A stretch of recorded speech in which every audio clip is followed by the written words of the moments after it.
Laurent Roland, Tonekes, bonjour. Ahmed Arikba, amis téléspectateurs, bonjour. Bienvenue. Merci. Votre week-end? Ça s'est très bien passé. La presse écrit ce matin, Laurent Roland, Tonekes, on démarre avec le révélateur du jour. Rencontre talent député, une journée charnière au palais de la Marina. Oui, on a pu lire la semaine écoulée que le chef de l'État, Patrice Talon, souhaiterait rencontrer les députés, en tout cas les blocs, comment vous Les groupes appelez, parlementaires. les groupes parlementaires à l'Assemblée nationale aujourd'hui.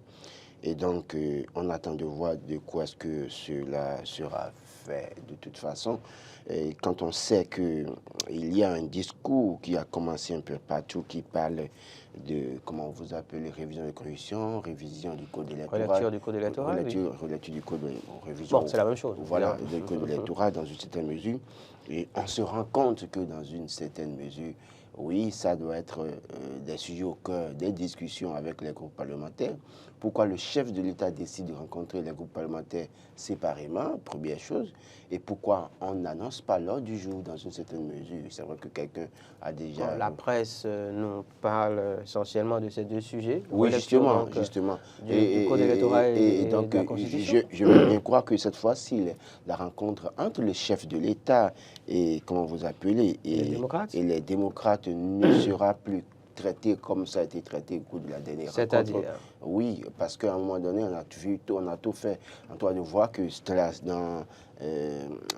la place publique, on a mis des séquences en réalité qui arrangent les réseaux sociaux, qui arrangent le chef de l'État, où le chef de l'État était en posture dans une certaine mesure, de maîtriser la séance, alors qu'en réalité, on sait très bien, nous sommes professionnels des médias, on sait comment ça se traite, ces éléments-là. Donc, je pense que dans le cas d'espèce, d'abord, il faut les informer de ce que les échanges seront... La séance est filmée. Et filmée sera, publiée après, c'est ça? Mais en même temps, en rendant fidèlement compte de ce qui s'est passé dans une certaine mesure. C'est vrai qu'il faut rappeler aux députés et démocrates d'être aussi courtois dans leur prise de position. Évidemment. Parce qu'ils sont face à l'institution bénin, en réalité, qu'est Patrice Talon aujourd'hui, dans une certaine mesure. Mais que le chef aussi, dans une certaine mesure, quand il y a les débats sont au cœur, en tout cas au cœur des débats, que nous puissions voir que les uns les autres sont respectés dans ces échanges-là. C'est très important, je crois que. Maintenant, on attend de voir si, au thème de ces échanges, les députés démocrates donneront entre griffes leur caution. Si entre-temps, il y a révision de la Constitution, est-ce que ces députés donneront leur caution? On a vu la prise de parole de l'honorable Routama, qui a pris la parole il y a quelques jours, qui disait qu'au cours de la rencontre du chef de l'État avec les femmes du caucus parlementaire, que le chef de l'État aurait évoqué la question de la révision de la Constitution.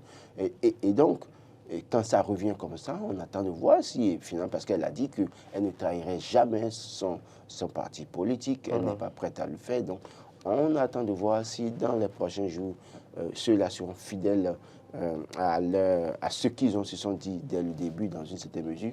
Est-ce que beaucoup de choses qu'on doit se demander? Beaucoup d'interrogations. Attendons quand même de voir quelle sera la suite. Allez, on va revenir sur le sujet dans l'actu décalé, justement, rencontre Talon, député LD. À quoi faut-il s'attendre? Vos réactions seront les bienvenues au 96 116 68 68, mais également, vous pourrez réagir au travers du métal, la page Bina Eden TV. En attendant, Laurent Roland Tonekes, vous faisiez allusion tout à l'heure au fait que oui, il faut que que l'information soit donnée aux députés du Parti des démocrates, que la séance est filmée. On a vu d'ailleurs le porte-parole, si je ne m'abuse, le responsable à la communication, en tout cas du parti, sortir un communiqué justement appelant à ce que, au niveau de la direction de la communication, donc au niveau de la présidence, que le traitement, vous parliez du traitement qui a donc été fait de la précédente rencontre entre le chef de l'État et donc les responsables du Parti des démocrates, le responsable à la communication, faisait état de cela et donc prévenant de ce qu'il ne faudrait pas que le même traitement soit fait cette fois-ci. Oui, c'est très important, c'est très important. Il faut que, au thème de ces échanges, le traitement soit un traitement équitable, qui mette en valeur ce que les uns et les autres ont eu à adopter comme position au cours de cette rencontre, qu'on ne vienne pas encore montrer des séquences qui, en tout cas, qui donnent de l'avantage au chef de l'État, comme quoi les autres ont été en griffe, ridiculisés, réduits à leur propre, en tout cas, personnalité dans une certaine mesure. Je pense qu'il faut être fidèle dans le traitement de cette rencontre et qu'on ne nous balance plus des séquences où c'est le chef qui fait son one-man show en griffe. C'est vrai que c'est le chef après tout. Hein. Il a une certaine marge de manœuvre dans une certaine mesure. Mais on n'a pas besoin de faire ça. C'est pas les arguments on peut convaincre, mais plutôt continuer à faire des choses pour montrer que oui, nous avons la force, c'est nous qui maîtrisons tout. On risque d'être surpris à un moment donné. Alors après le quotidien, le matinal sur le même sujet, écrit par exemple ce matin, Talon, dans une démarche consensuelle. C'est vrai que la Cour constitutionnelle donne injonction donc aux députés de l'Assemblée nationale pour lecture du code électoral. Après, on peut se demander si tant est que la rencontre de ce jour va s'articuler autour de ce ou ces sujets-là. Concrètement, qu'est-ce qui donc motive cette démarche du chef de l'État, sinon justement une volonté de rassembler tout le monde autour de cet idéal. Le pouvoir central, c'est la majorité présidentielle, c'est dans une certaine mesure que la 9e législature n'est pas la 8e législature où tous les députés sont acquis à la cause de Patrice Talon, où une révision a été opérée notamment et c'est passé comme une lettre à la poste. Aujourd'hui, il faut composer avec le parti les démocrates. Il faut réussir à convaincre des gens au sein de la fonction, le parti, au sein du groupe parlementaire, les démocrates à l'Assemblée nationale. Et c'est très important. C'est pour ça que Patrice Talon, aujourd'hui, est obligé de discuter avec ces personnes. Et c'est là où on parle de démarche consensuelle. Dans le cas où, écoutez, il n'y a pas eu de députés, parce qu'aujourd'hui, le nombre de députés que nous avons aujourd'hui avec les démocrates fait que ils n'ont pas la majorité absolue pour opérer une certaine révision de la Constitution. Il va falloir débaucher quelques députés de ce parti-là. Et donc, sinon, si ce n'était pas ça, vous pensiez sincèrement que Patrice Talon allait changer, rencontrer les démocrates? Je ne pense pas. Parce qu'on nous a montré depuis 2016 que, dans une certaine mesure, à un moment donné, le pouvoir fonctionne comme s'il n'y avait plus d'autres personnes, en réalité, parce qu'ils ont les leviers en main, tous les leviers en main. Donc là, maintenant, ils sont dans une posture où ils ont envie de faire quelque chose, mais il y a un groupe là, aussi longtemps qu'ils n'auront pas réussi à débaucher les gens de cette formation politique, cette révision ne passera pas. Et donc, aujourd'hui, le consensus est un consensus, je dirais, qui s'impose à Patrice Talon dans une certaine mesure, contre son gré en réalité. C'est-à-dire que si lui, personnellement, on pouvait faire la révision avec le nombre de députés de la mouvance sur lui, il passerait sans pouvoir les regarder, il va les ignorer tout simplement. Mais là, il est dans une situation... Vous pensez que c'est un jeu politique et donc vous rejoignez finalement Info Matin qui écrit « Rencontre entre le chef de l'État et les députés de l'opposition, Patrice Talon, stratagème, les démocrates méfiants ».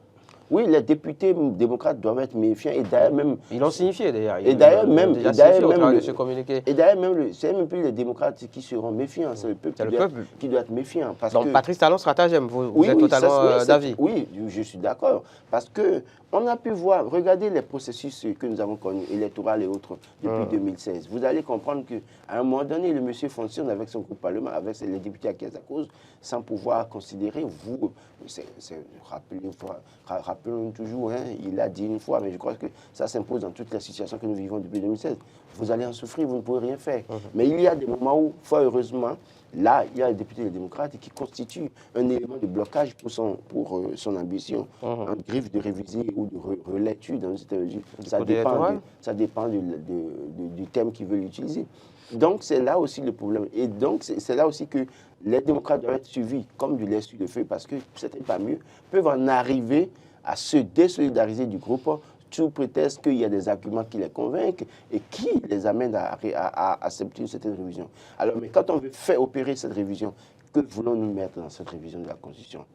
Quelle est la volonté du pouvoir en place de la majorité présidentielle? Quelque part, les démocrates risquent d'être piégés parce qu'ils vont exprimer des besoins et on se basera sur ces besoins-là pour dire « Ok, on y va ». Mais n'oubliez pas que dans ce pays, On a envoyé un document en examen quelque part, mais en réalité, le vrai document qu'on veut adopter n'était pas celui qui a été envoyé aux acteurs. Donc, à ce niveau aussi, il y a un problème. Et donc, les gens doivent pouvoir être très éveillés pour que, même s'il devait y avoir révision, parce que, qu'on ne le veuille pas, à un moment donné, les gens feront la révision dans cette mesure, même s'il devait y avoir révision aujourd'hui, qu'on tienne compte de l'intérêt du peuple, qu'on mette dans la Constitution des dispositions qui arrangent le peuple et qui empêchent les gens de confisquer le pouvoir, qui empêchent les gens de mettre en place des stratégies d'exclusion liées aux processus électoraux, qui empêchent de mettre en place des dispositions entre autres, qui constituent des problèmes pour les Béninoises et les Béninois. Laurent Roland Tononiquet, autre fait d'actualité, le quotidien Dynamisme Info en parle ce matin, sorte de radicalisation sur la scène politique, l'appel à la paix et à l'intérêt supérieur de la nation des évêques du Bénin. Oui, on constate une sorte de radicalisation, ça c'est vrai. Et je crois qu'aujourd'hui, c'est plus que... Est-ce que justement, alors, ceci justifiant peut-être cela, on parlait à l'instant de cette rencontre entre le pouvoir et les députés, les démocrates, oui, ça va dans le même sens finalement que cette, on ne va pas parler d'injonction, mais cette volonté et donc cette demande de la conférence épiscopale du Bénin. Oui, aujourd'hui, il y a une sorte de tension qu'on observe à tous les niveaux. Il y a les opposants qui demandent de libération réclamant le jour à dans certaines mesures. Le retour des exilés. Des exilés, libération de tous ceux qui sont en prison du fait des intrigues politiques liées aux différents processus électoraux que nous avons connus depuis 2016. Et dans certaines mesures, il y a une tension, une certaine colère que les Béninois, en tout cas, essayent de gérer depuis un moment, dans certaines mesures. Et donc, dans cette situation, il va falloir appeler à la paix, appeler au calme, rassurer les citoyens. Et on voit parfois, de la part de certains acteurs qui soutiennent le chef de l'État ou le gouvernement, qui ont une position assez arrogante vis-à-vis des soucis ou des problèmes des citoyens. Vous parlez, il y en a qui vous diront que vous dites n'importe quoi. De quoi est-ce que vous parlez et que personne n'a de problème dans le pays. Et pourtant, les problèmes sont là. Regardez autour de vous. Si c'est parce que la minorité a de quoi vivre et vivre de façon, en tout cas, vachement pillée, vit en tout cas dans l'opulence, dans une sorte d'opulence insolente, qu'il faut narguer ceux qui ne sont en difficulté, c'est pas ça. Il faut tenir compte de ce que disent les Béninois, ce que ressentent les Béninois, les écouter, appeler au calme, les rassurer, revoir le mode de gouvernance dans certains domaines pour rassurer les uns et les autres. Quand on fera ça, nous pourrons être sûrs de ce que nous allons vers 2026 en paix et tout se passera dans la paix. Autrement, on ne sait pas de quoi demain sera fait. Et malheureusement, on sait quand ça commence, on ne sait jamais quand ça va finir. C'est pour ça que dès maintenant, il faut poser des actes qui rassurent, qui préservent la paix, la démocratie, chèrement acquise lors de la conférence nationale de février 1990. Je pense que c'est beaucoup d'éléments qu'il faut mettre dans la balance. Et les premières personnes qui doivent montrer adopter ce comportement pour rassurer les uns et les autres sont ceux qui sont au pouvoir. Et le président de la République, ses ministres et ses députés, ceux qui sont de lui. Et puis après, c'est les démocrates qui sont opposants aussi, qui doivent davantage adopter un comportement de paix. Quel qu'en soit le degré de frustration, on doit pouvoir savoir gérer les émotions pour ne pas virer dans l'appel à l'insurrection dans une certaine mesure. Donc, tous les acteurs sont concernés. C'est vrai que depuis quelques années, la société civile semble être inexistante, mais au-delà de tout, il y a encore... Elle est inexistante, osons le dire. Osons le dire, elle est inexistante. Et donc, on n'entend plus du tout parler. On va appeler aussi les acteurs de la société civile à se réveiller. S'ils sont encore là, bon, s'ils sont en train de somnoler entre-temps, peut-être... Peut-être qu'ils sont occupés. Non, malheureusement. Ailleurs. Malheureusement, certains acteurs de la société... qu'on les occupe ailleurs, voilà. Non, certains acteurs de la société civile se sont retrouvés... sont allés de l'autre côté. Voilà. Et donc, la bouche qui mange ne parle pas, malheureusement. Et de toute façon, on ne peut être acteur politique et acteur de la société civile. Voilà, on ne peut pas être les deux à la fois. Non, malheureusement, ils ne sont pas devenus acteurs politiques. Ils sont toujours acteurs de la société civile, mais en réalité, mangent quelque part. Certains, d'accord. Mais sont occupés à manger quelque part. Dès lors que mangent ou bien les enfants mangent, ils ne peuvent pas parler parce qu'ils risquent de mettre fin à leur mangement en triffe ou au mangement des enfants. Maintenant, les journalistes aussi. Parce que je lis parfois certaines réactions ou certains posts écrits par certains journalistes, oh là là, ça ne construit pas ce pays. Et ce qui me choque, c'est que ces journalistes qui écrivent ça disent être au service du pouvoir en place. Et le pouvoir en place voit des énormités qui sont écrites par des journalistes, au vu aussi de tout le monde, publiées sur les réseaux sociaux un peu partout. Vous savez qu'en milieu politique, tout dépend de l'angle de vue. C'est ce que vous appelez énormité peut être très bien vu de l'autre côté. Non, mais quand vous regardez, vous savez ce dont je parle. Oui. Quand vous lisez les contenus, est-ce que vous ça respecte? Est-ce que ça en réalité éduque la nouvelle génération? Est-ce que ceux-là qui sont peut-être les parrains entre griffes de ces journalistes-là sont fiers de ça? N'oubliez pas que tout ce que l'homme aura semé, il moissonnera. Moissonnera, absolument. Aussi longtemps que ces personnes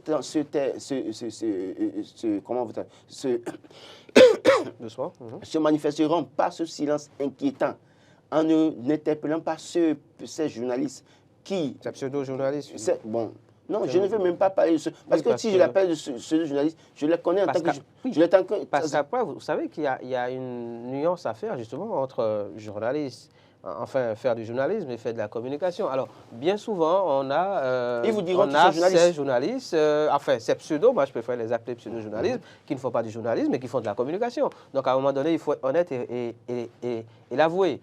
Actuellement, je ne suis pas journaliste, je suis communicant. Et à partir de cet instant, on vous comprend parfaitement. Oui, mais après, prétendre porter justement la casquette de journaliste et ne faire que de la communication, finalement, moi je les appelle des pseudo-journalistes, ce ne sont pas des journalistes. Donc pour vous dire quoi, moi je crois que ces journalistes, nous journalistes aussi, avons aussi notre rôle à jouer. Parce que de frustration en frustration, par nos écrits, par ce que nous disons, ça peut exploser un jour. Radio Mille Collines, je crois que nous devons faire très attention. Donc tous les acteurs, le clergé, en fait les confessions religieuses, les évêques, conférence épiscopale du Bénin appellent à la paix. Donc, oui, c'est légitime. Ils doivent aussi adopter une position de neutralité. C'est très important. On doit éviter, dans nos confessions religieuses endogènes, dans une certaine mesure, que les gens adoptent une position de neutralité. Si un acteur, quelqu'un, dès lors qu'on voit un roi ou une tête couronnée virer en politique, ça craint.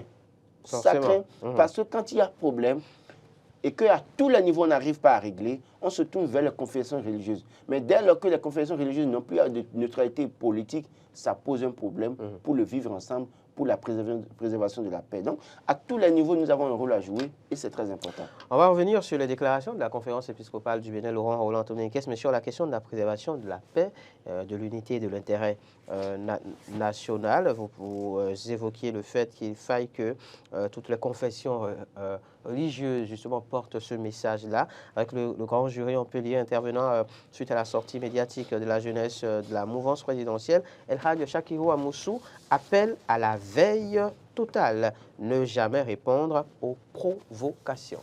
Oui, c'est très important. Je veux bien louer cette réaction de Shakirou Amoussou qui, peu s'en fallait, aurait pu être député, mais qui a été dribblé à la dernière minute de la liste UP de Renouveau, mais qui est resté soutien de Patrice Talon et qui, malgré tout, n'a jamais pris position pour devenir un opposant, en tout cas.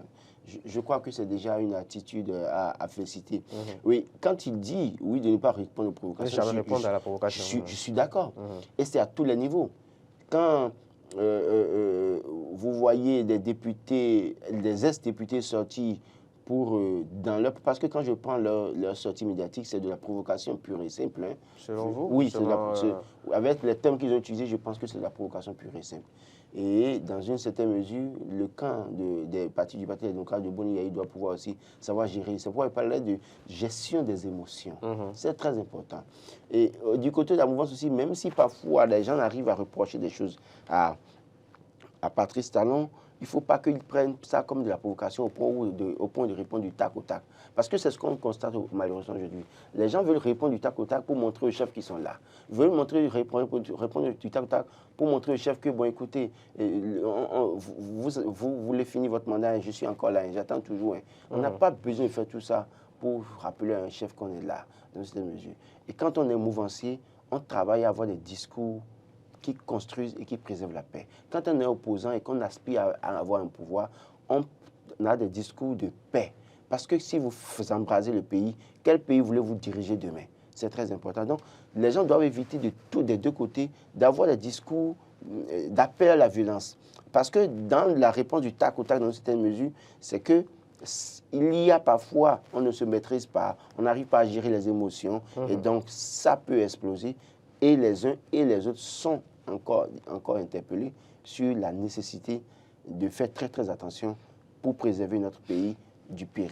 Sur cette sortie justement de la jeunesse, de la mouvance, disons les choses ainsi, Dynamisme Info écrit ce matin, prétendue réplique à la sortie des démocrates à Dogbo, l'anxiété de fin de régime se laisse lire dans le rang de jeunes dits de la mouvance. D'abord à ce niveau, la même lecture.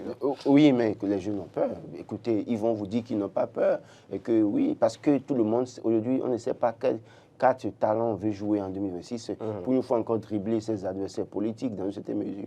Mais quand on regarde un peu les réalités, s'il n'y a pas, si entre-temps, la stratégie, une nouvelle stratégie de talent ne prospérait pas, quelle serait la suite? Comment est-ce que ça va se passer? Donc, la peur doit être légitime. Il ne faut pas que quelqu'un vienne dire qu'ils n'ont pas peur. Il faut qu'ils reconnaissent que oui, 2026 est un grand carrefour et personne ne sait comment ça va se passer. Mais ce que je voulais dire aussi d'abord avant, c'est quoi? On parle de jeunes de la mouvance présidentielle. D'accord? Et j'ai pu voir Dissel Amoussou écrit, je crois c'est lui qui a écrit un truc, pour dénoncer le fait qu'au cours de cette rencontre, on n'a pas vu de jeunes Moël Bénin, encore moins de jeunes Renaissance nationale. Et pourtant, c'est des partis qui soutiennent la mouvance présidentielle. Donc, déjà, en leur sein, il y a une sorte de discrimination qui ne dit pas son nom. Et puis, comme ça, est-ce que... Parce qu'ils auraient peut-être mieux fait de parler de jeunesse UPR. UPR le EBR. Ils auraient pu dire ça. Mais quand ils parlent de jeunesse de la mouvance, c'est que toutes les composantes qui soutiennent le chef de l'État doivent pouvoir se retrouver.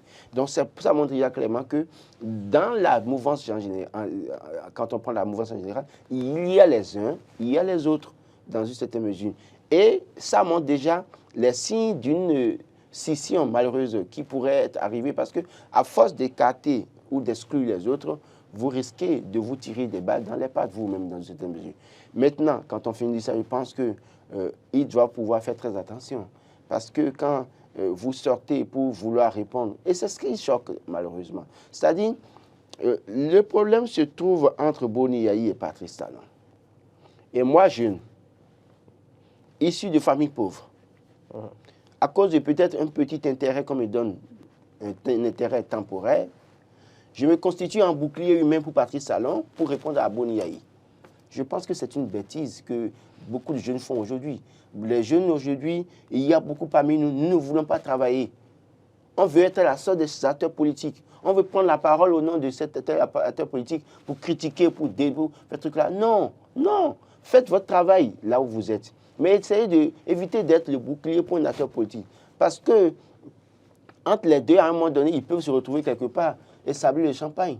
Dans ce pays, on n'a pas eu de dossier tentative d'empoisonnement. Les gens ont critiqué Patrice Talon, un cité Patrice Talon, un cité Boni Yayi. Mais quand Boni Yayi, après tout, ils se sont vus en Côte d'Ivoire avec Faure et Ouattara, est-ce que les jeunes qui ont critiqué étaient là?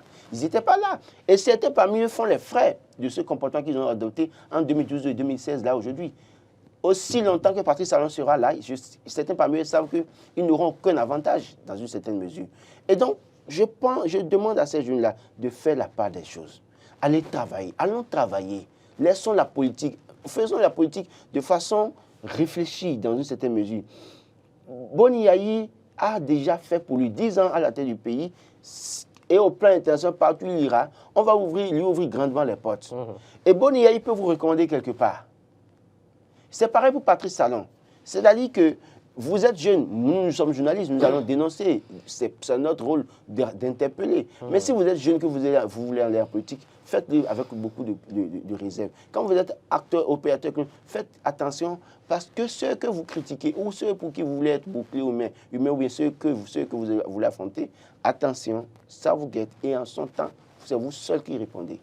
Politique encore, Laurent Roland Tonniquez, forte mobilisation des militants de la 7e circonscription électorale. À l'occasion des échanges de vœux, l'honorable Robert Billon prouve la maîtrise du terrain par le bloc républicain. Alors, quand j'ai lu ce titre, j'ai souri. J'ai dit, mais de quoi parlons-nous? Une fois encore, je voulais rappeler à l'honorable bien que la foule n'est pas égale aux électeurs. Et je me rappelle de... Je vous voyais venir, oui, je me rappelle de cette ferveur en 2014-2015 où on disait Biunopo, bien, Biunopo, vous vous rappelez.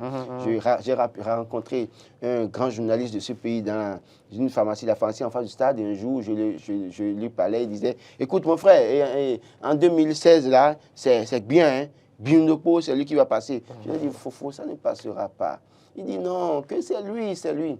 Mais il a fait le test de 2015 avec Alliance Solaire ou je ne sais quoi là. Combien de députés? Deux ou un député et demi. Bon, pour ne pas dire deux députés. Et puis après, il n'est plus on a vu la suite. Hein. Et puis, on nous parle de quelqu'un qui maîtrise le terrain. 7e circonscription électorale. Élection de janvier 2023. 4 sièges. Et comment vous appelez? 5 sièges, pardon. Démocrate, 1 siège. UP Le Renouveau, 3 sièges. Et UBR, un seul siège. Comment quelqu'un qui, sur 5 sièges, n'a réussi qu'à avoir un seul siège et de justesse, sinon lui-même là, bien lui-même là, c'est lui-même qui était candidat là, il allait échouer. Et vous dites qu'il maîtrise le terrain. C'est-à-dire, bon, c'est vrai que nous sommes dans la communication politique dans une certaine mesure, justement, pour montrer. Mais en réalité, je voudrais le rappeler, de faire preuve de modestie. Parce que c'est ce truc-là qui dit... Vous savez qu'avoir un député sur 5 ou sur 4, c'est une forme de maîtrise, parce que d'autres formations politiques n'ont pas réussi à avoir un député. Notre ami Barnabas Orokuma a écrit forte mobilisation. Oui, forte mobilisation. Pour rappeler, c'est pourquoi ils disent que la foule n'est pas égale aux électeurs. Si pour 5 postes à pouvoir, il a eu un seul poste et que c'est lui-même, et peu s'en fallait, il allait échouer, c'est que je crois qu'il doit pouvoir revoir. Pour ceux qui... On a des échanges de vœux, non? Non, les gens vont venir manger. Échange de vœux, les gens viendront manger. Qui va entendre dans une localité aussi loin que les communes de la 7e attendez. Faites attention à ce que vous allez dire. Mais quand vous allez faites attention à ce que vous vous apprêtez à dire, Laurent. Quand vous allez dans nos communautés, quand je prends par exemple, vous allez chez moi à la Datagoudou ou à Govier chez ma grand-mère paternelle. J'aime encore cette... voilà. Et que les députés... Cette manière de dire la chose. Et que les députés... J'aime mieux. Et que je prends à tout hasard... Éric Ngoundété du Parti démocrate va là-bas pour dire je veux faire échange de vœux. On sait que quand il y a échange de vœux, il y aura certainement quelque chose à mettre sur la table. Manger et à boire. Et à boire, et certainement déplacement 500 000 francs. Alors quand on entend ça, tout le monde viendra. Oui ou non? Surtout, à un moment aussi critique. Voilà, avec ce que nous traversons maintenant. Avec les difficultés que les gens ont dans ces régions-là. Donc, je pense qu'il faut que les gens évitent de nous gaver de ces titres-là. Et pour montrer que tel ou tel maîtrise tel. Qui maîtrise quoi et comment. Il faut qu'on se leurre pas. Bien, c'est très bien que, politiquement parlant, depuis 2015, nous a montré ses limites. Et donc, il ferait mieux de même demander aux journalistes de ne pas lui écrire ces trucs-là et qu'il continue à travailler de façon souterraine pour espérer être réélu en 2026. Parce que la machine qui est en branle pour 2026, il se peut que certains parmi eux perdent leur siège. Et notamment, certains députés BR de la partie septentrionale, je l'ai dit, et je le dis encore. Si vous ne savez pas faire, la machine en branle va vous faire disparaître. L'UP peut résister, mais pas le BR, ça va être difficile. Laurent Roland Tonniquez, politique toujours, mais cette fois-ci, politique avec un regard humaniste, à en croire en tout cas le quotidien L'Indépendant, dîner de presse entre les médias et le parti Renaissance Nationale, Claudine Prudencio, une politique au regard humaniste. Oui, je crois que ce dîner de presse organisé par le parti Renaissance Nationale vient à point nommé pour rappeler, parce que les acteurs des professionnels des médias, les professionnels des médias ont été les partenaires privilégiés de ce parti. Cette formation politique. Cette formation, autrefois UDBN, et ces acteurs des médias qui ont accompagné le parti dans les moments de difficulté, dans une certaine mesure, et donc il fallait les convier à ce dîner pour les remercier. Et donc j'étais là et j'ai pu suivre un peu le discours de la présidente du parti Renaissance Nationale. J'ai pu suivre la réaction du vice-président Medjiku qui a tout fait de préciser que Renaissance Nationale n'est pas à confondre avec Rassemblement National de Marine Le Pen en France, qui est un parti d'exclusion. Et ici, il parle du nationalisme, qui parle de la promotion des valeurs, la promotion de tout ce que nous savons faire de bien dans cette mesure. Et puis, je crois que le directeur de communication a rappelé les axes stratégiques de cette fonction politique des objectifs, la lutte contre la corruption, un certain nombre de choses. Et donc, quand on regarde tout ça, je crois que c'est à saluer. C'est à saluer. Et je crois que c'est Georges Thierry qui disait au thème de la séance, au cours d'interview, que qui dit parti dit gestion des émotions. Vous savez, des gens ont quitté l'ancien parti UDBN, sont partis et reprochent des choses à la direction ou au management du parti dans cette mesure. Aujourd'hui, il va falloir peut-être s'asseoir pour voir dans quelle mesure, dans quel domaine est-ce que les responsables ont failli à un moment donné, corriger ces insuffisances-là et s'assurer de ce que tout le monde passe sur une nouvelle base. Parce que Renaissance nationale signifie alors un nouveau départ. Et d'ailleurs, la présidente du parti l'a dit, un nouveau départ, et ce nouveau départ doit s'accompagner de nouvelles manières de faire les choses, de nouvelles manières de management, de nouvelles manières de gestion des crises, de gestion des hommes, de gestion des crises dans une certaine mesure. Mais je crois que j'ai pu voir les acteurs, les professionnels des médias aussi engagés, certains parmi eux.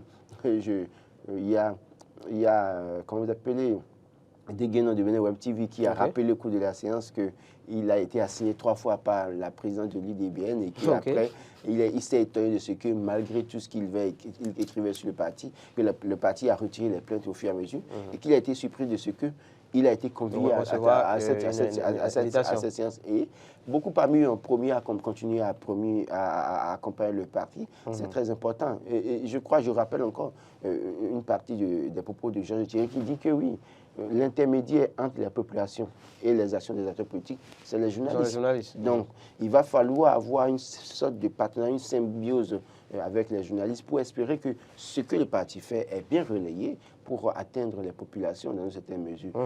Dans tout ça, c'est à l'aide de la réforme du système partisan, c'est la seule femme présidente du parti et considérant l'environnement politique que nous avons aujourd'hui au Bénin, avec les coups que vous recevez et que vous devez en donner si possible dans cette mesure, ce n'est pas facile de résister autant.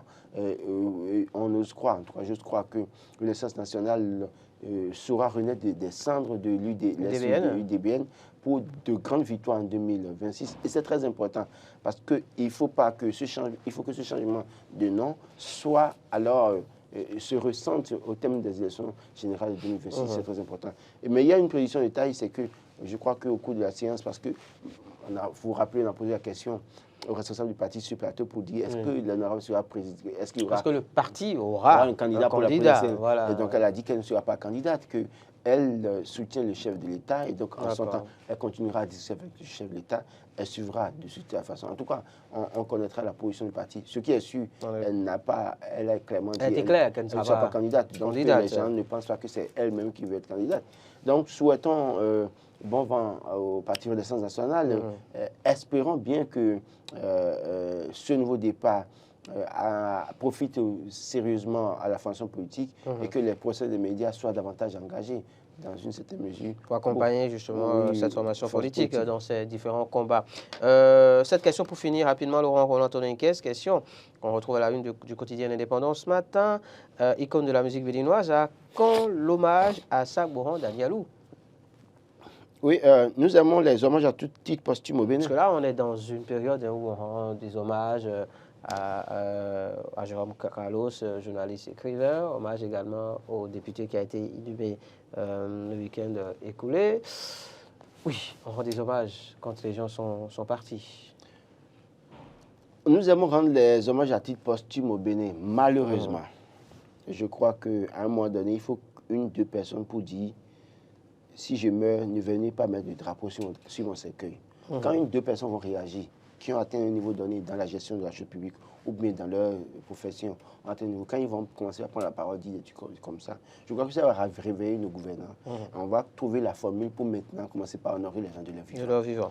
Parce qu'au-delà de tout, Sac-Boran Danielou, c'est un parcours. Jérôme Carlos, c'est un parcours. Des structures privées ont honoré Jérôme Carlos de son vivant. Mais à combien de fois est-ce que nous, les acteurs, les gouvernants, ont vu en ce monsieur des qualités pour l'honorer au cours d'une grande soirée, dans une certaine mesure? On n'en a pas eu pourtant. Et donc, Sac-Boran Danielou, quand il monte sur scène, tout le monde fait applaudir. Oui, le rugby national, tout ça là. Mais n'attendez pas qu'il meure pour venir commencer par verser les larmes de crocodile. Il était si bon, l'homme orchestre. Ah, mais Sagouran, est-ce que tu te rappelles de cette chanson? Il est ci, il est ça. Non, non, non, non, non, non. Arrêtons avec ça, finalement. C'est vrai que nous aimons célébrer les morts. Hein.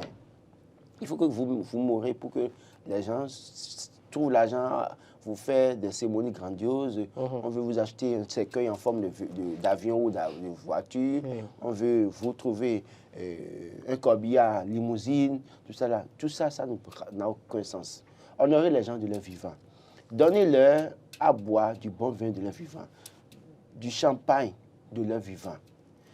Donnez-leur à manger, si c'est du lapin qu'il aime là.